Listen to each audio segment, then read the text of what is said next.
Welcome, traveler. If you're listening to this, then I suppose, in some quiet part of your mind, you're looking for a place to rest. My name is Solon. I am the last lighthouse keeper on Mars. There are no ships anymore, no trade routes, no fleets, just dust, silence, and me. The beacon still shines, though, every night. I don't light it for the ships. I light it for the stars. Sometimes I think they notice.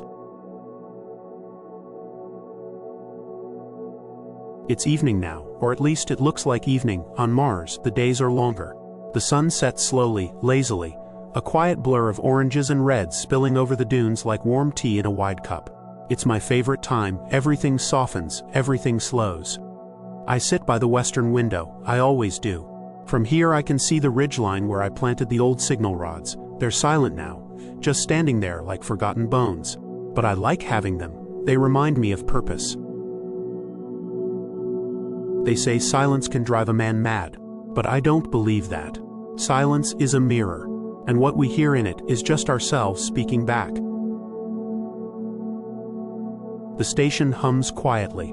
That hum, it's like a lullaby I never outgrew. It follows me everywhere, through the corridors, into the control room, even into sleep.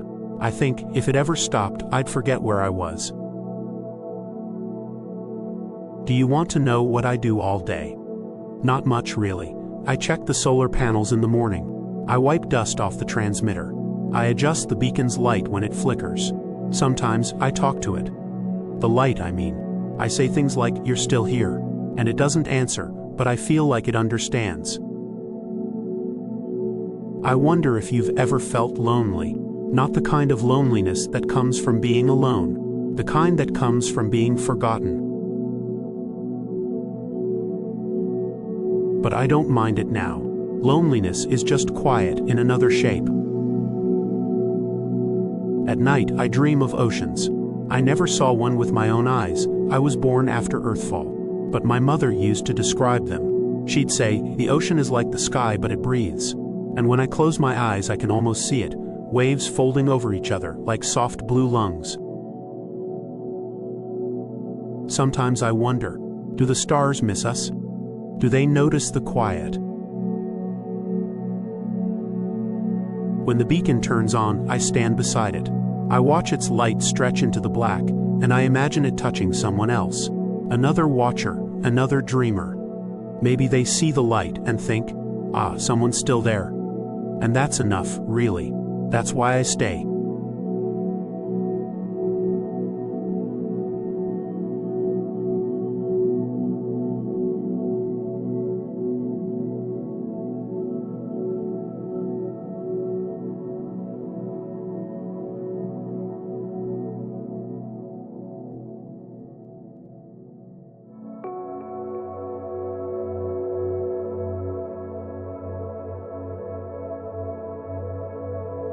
The Martian dawn is a quiet affair.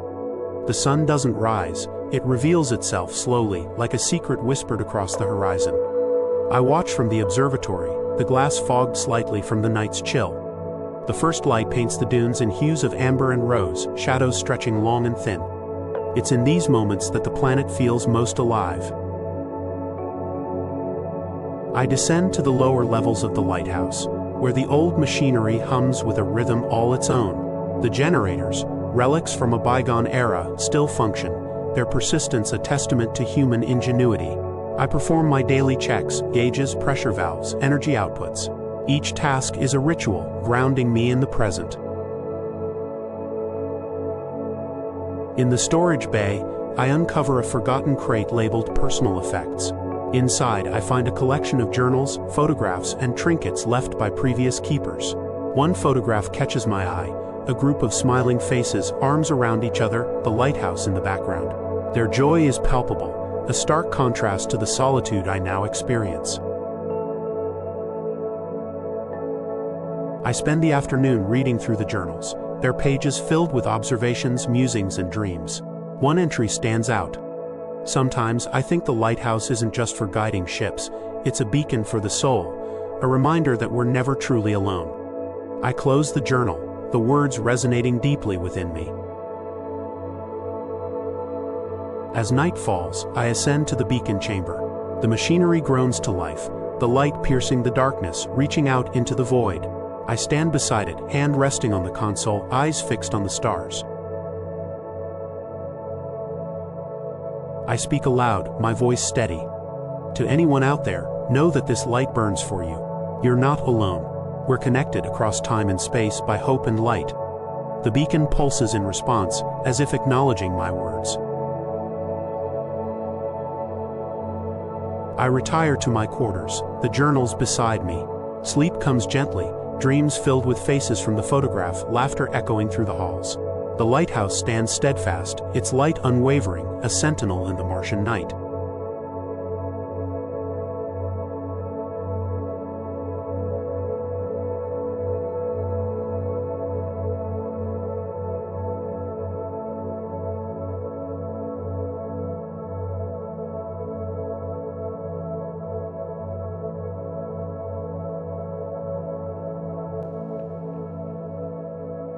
The Martian dusk settles gently, casting elongated shadows across the barren landscape. I stand atop the lighthouse, the wind whispering tales of ancient times. The horizon glows with a soft amber hue, reminiscent of memories long past.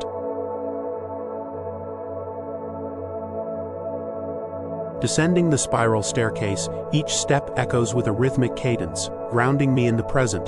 The control room awaits, its panels softly illuminated, pulsating with a steady heartbeat. I run diagnostics, ensuring all systems function seamlessly. In the storage bay, I uncover a sealed container labeled audio logs. Curiosity piqued, I play one. A voice, weathered yet warm, fills the room.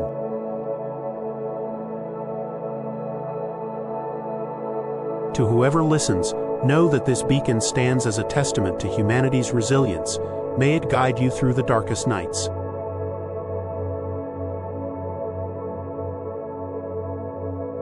The message resonates deeply, a bridge connecting past and present.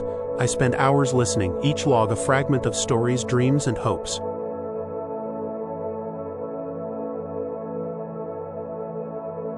As night envelops Mars, I ascend once more. The stars shimmer brilliantly, a tapestry of cosmic wonders. Activating the beacon, its light pierces the void, a silent guardian watching over the desolate plains.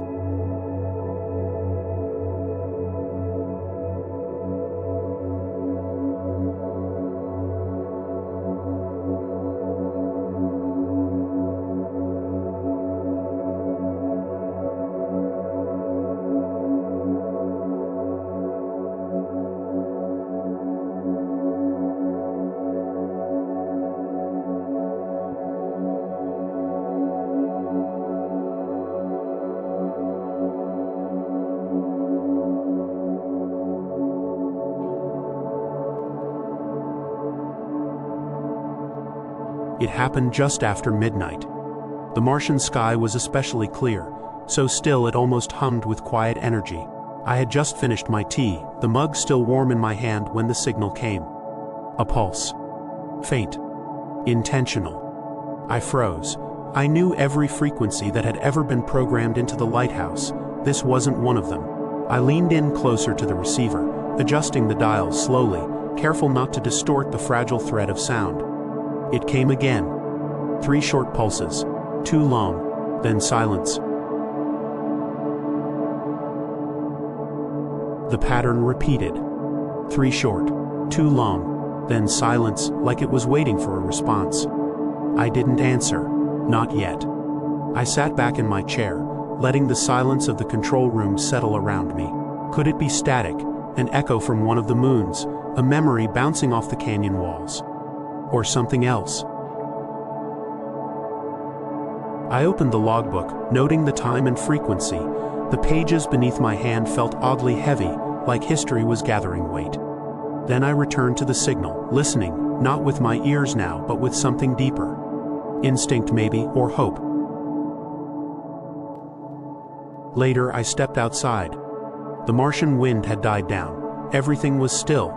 Even the sky seemed to lean in as though it too were listening. Above, Phobos streaked across the heavens, its orbit so fast it barely had time to blink. Deimos followed, patient and slow. I wondered, if someone was out there, watching, would they feel as alone as I did? Or had they sent this signal not from loneliness, but from love? Back inside, I brewed more tea.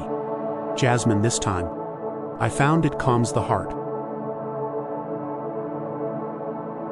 Hours passed. The signal kept pulsing. 3 short, 2 long. It never changed. It never grew louder. And yet, it never left. Just before sleep claimed me, I pressed the button on the old transmitter. My voice was low, steady. I hear you, whoever you are, I hear you. I released the button. Silence. Then, for the first time, a reply. Just one long tone. Warm. Clear. Alive. Sleep came softly that night, the way it used to when I was a child on Earth, listening to the wind through the pine trees outside my bedroom window. Mars too has a voice. You just have to listen.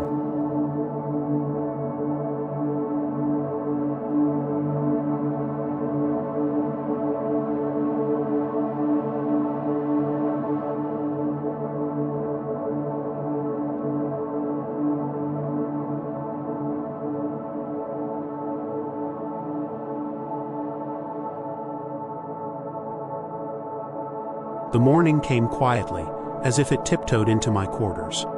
No alarms, no beacons, just the soft hum of the generator and the faint golden light filtering through the frosted window pane. I rose, not out of urgency, but out of ritual. Today felt different.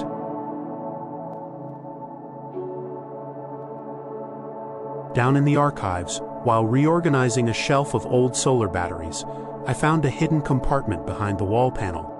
Inside, a small dust-covered notebook, leather-bound, handwritten, its title etched in fading ink. Observations from the second keeper, Elias Wren. The name stirred something in me. I had seen it once before, etched into the metal plaque above the comm panel. Maintained with honor, E.W. Elias had been here long before me, possibly the second person to ever live in this lighthouse. I opened the notebook. The handwriting was neat, deliberate, each word chosen carefully as if it might be the last. One passage stood out. Mars does not speak in voices, it speaks in signs, in dust trails, in patterns in the sand that shift with no wind.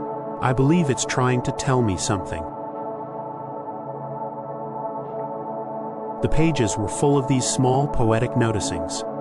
He wrote about rocks rearranged into spirals, a humming sound at 3:33 a.m. every third sol, and once, a silhouette on the horizon that remained motionless for 6 hours before vanishing at dusk.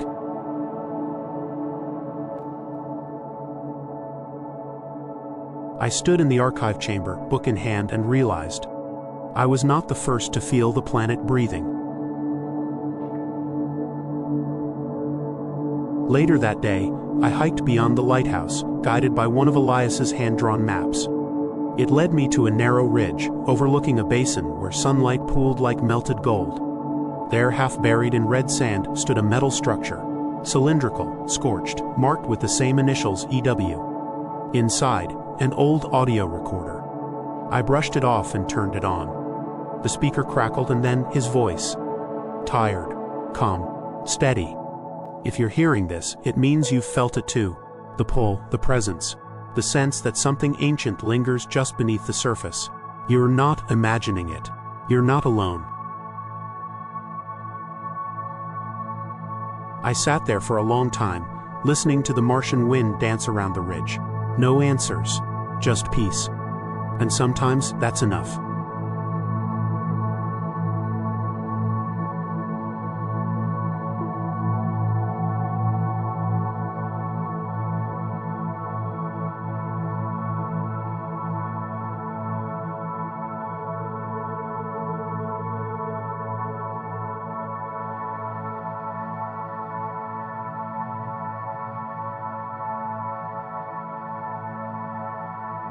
That night, I dreamed of water.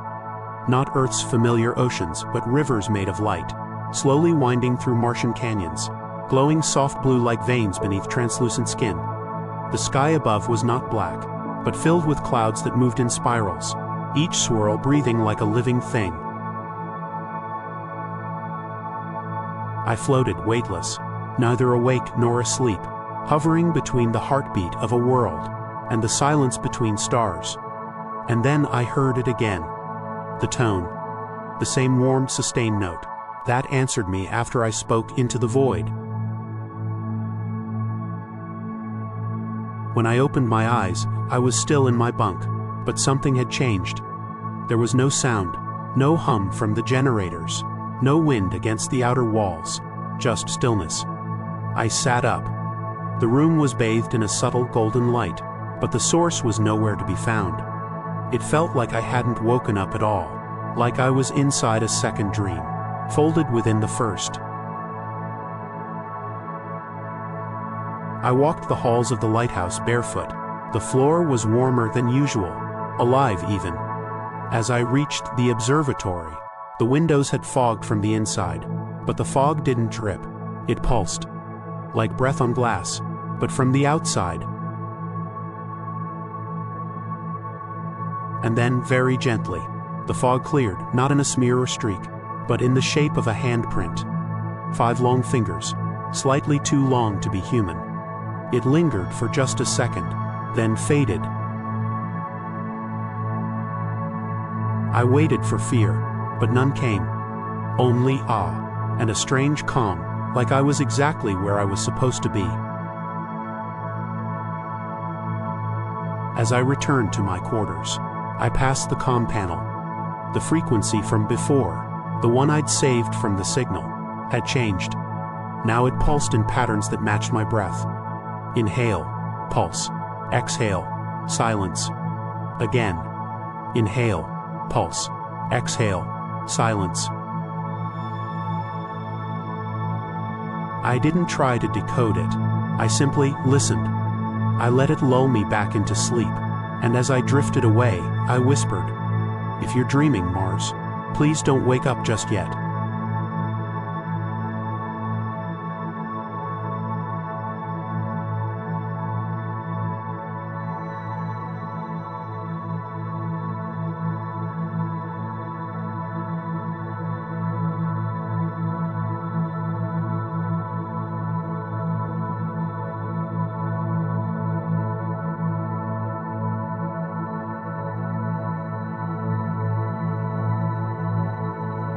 I left the lighthouse just before sunrise. The sky was a deep, sleepy violet. The ground still held the chill of Martian night. I walked slowly, not from fatigue but from reverence. There's something sacred about first steps into the unknown. About 100 meters out, I saw it. A perfect circle carved into the dust. Not a crater, not a landing mark. It had no depth, no debris. Just a flawless outline, smooth and intentional, like someone had traced it with invisible hands. I stepped to its edge. The dust inside shimmered faintly in the dawnlight, a shimmer I couldn't explain. I reached down, brushing my fingers along the surface. It was warm, not from sunlight, from within.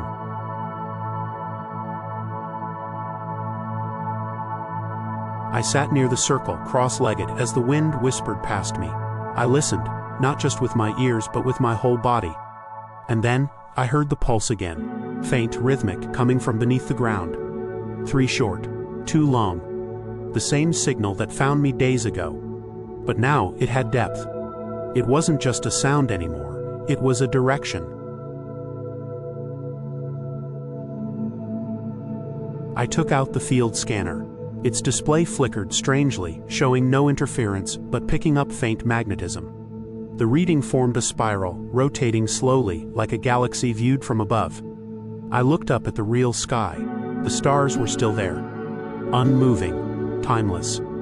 And for a brief moment, I felt like they were watching. Not with eyes, but with presence. I stayed at the circle until the second moon passed overhead. Then I returned to the lighthouse in silence. But I wasn't alone anymore. Something had changed. That night I dreamed again. Not of rivers or clouds or music, but of hands. Dozens of them, reaching from red soil, not to grab but to offer, to hold, to guide. They were old, gentle, and glowing faintly from within. I awoke with a single word in my mind. I didn't know what language it was or what it meant, but it felt important. Sci-Fi. I whispered it aloud in the dark. The comm panel responded with a low chime, like a key fitting into the right lock.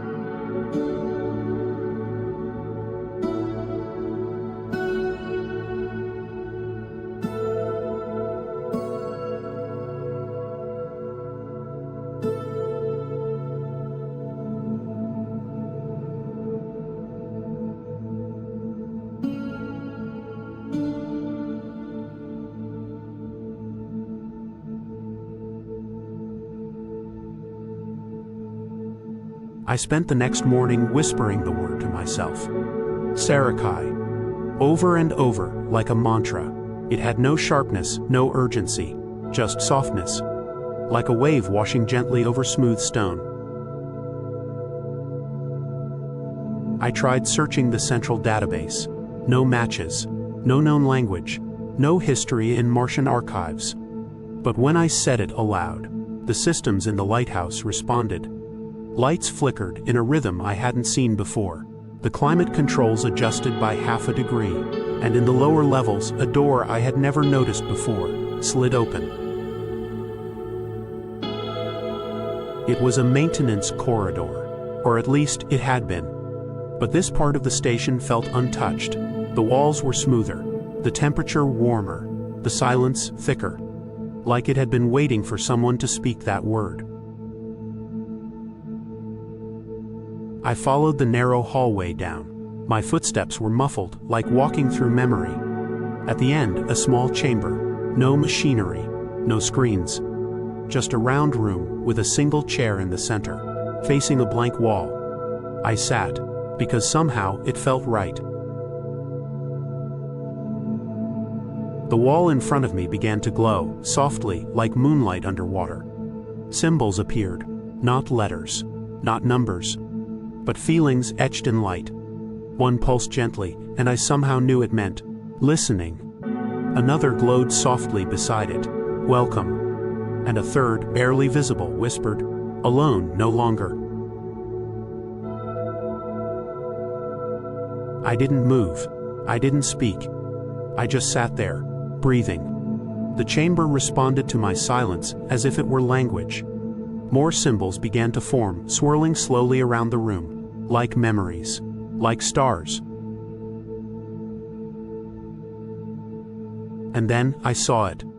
A shape. Faint, curved, organic. Not a machine, not entirely. Like the ghost of something once alive, now part of the station itself. It didn't speak, but I felt it. A presence. Old, curious, and kind. We sat together for a long time. No words, no questions, just stillness. And in that stillness I heard one final whisper, not with my ears, but deep inside my chest. You were not sent here to watch. You were sent here to remember. I returned to my quarters with no answers, just peace. Sometimes the unknown is not a threat, but an invitation.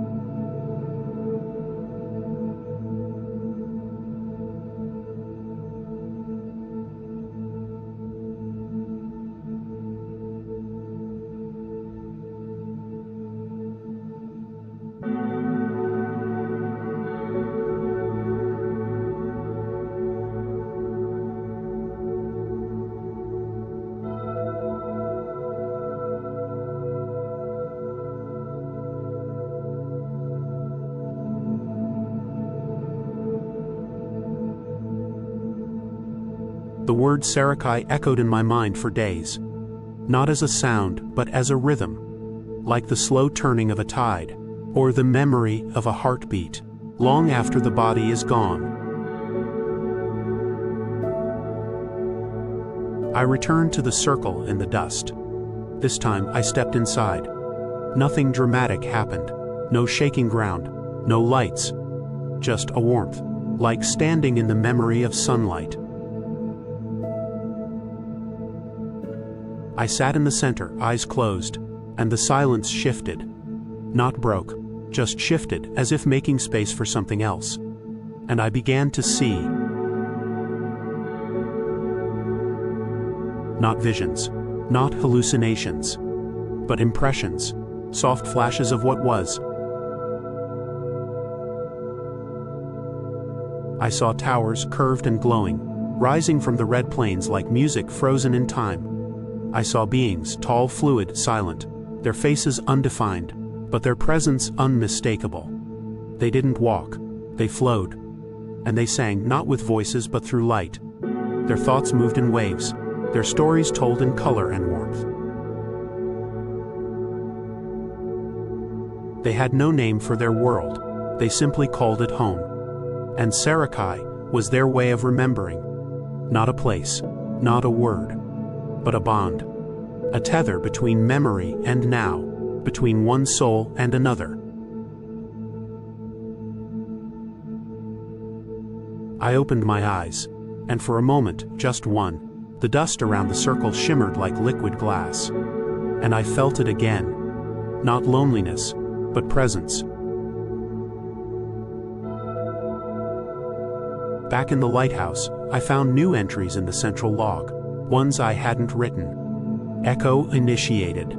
Memory gate stabilizing. One mind open, Sci-Fi holds. I didn't panic. I didn't question. Because it all felt familiar. As if I had done this before. In another life. In another body. Or maybe, I was remembering something older than myself.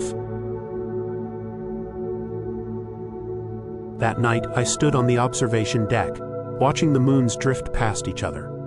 And I said aloud, "If you're still here, I'm ready." No one answered.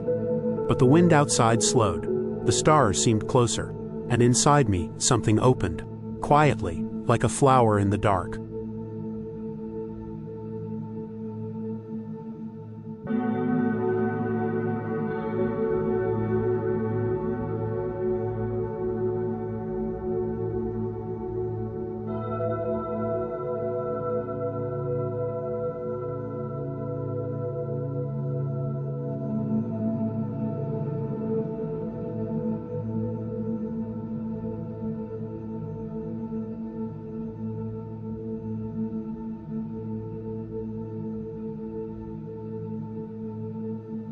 Morning on Mars is always quiet, but today the silence felt full, like the pause at the end of a song, you know by heart.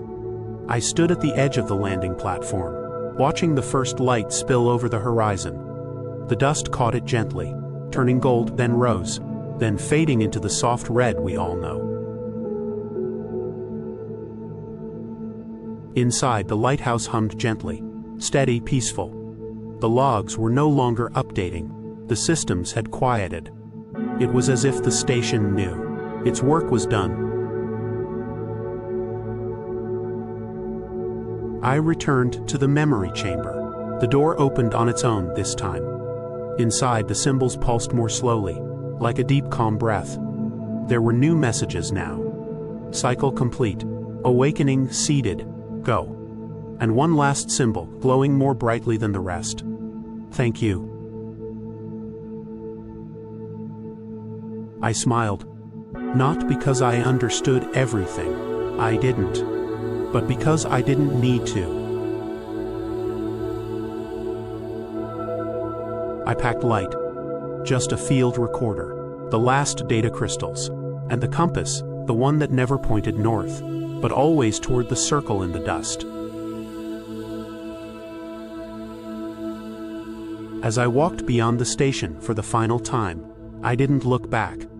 Some places are meant to be remembered in stillness, not re-entered.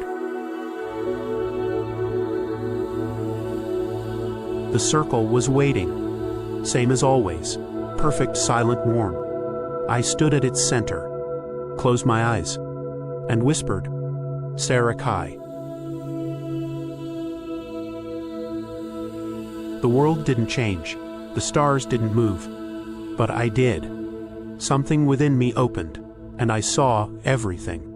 Not with sight, but with memory. I saw the ancient beings, not as strangers, but as family. I saw Earth blue and soft and sleeping. I saw all the voices that would one day follow mine, stepping into the dust, listening to the silence, finding their own word. And then the circle glowed. Not brightly, not loud, just enough to lift me, to carry me forward, into the dust, into the light, into the dream. The lighthouse lights dimmed behind me, one by one, not because it failed, but because it had completed its vigil. The last lighthouse on Mars had passed the flame, and far above in the cold vast sky, a single star blinked, as if in farewell. End transmission. Sci-Fi holds.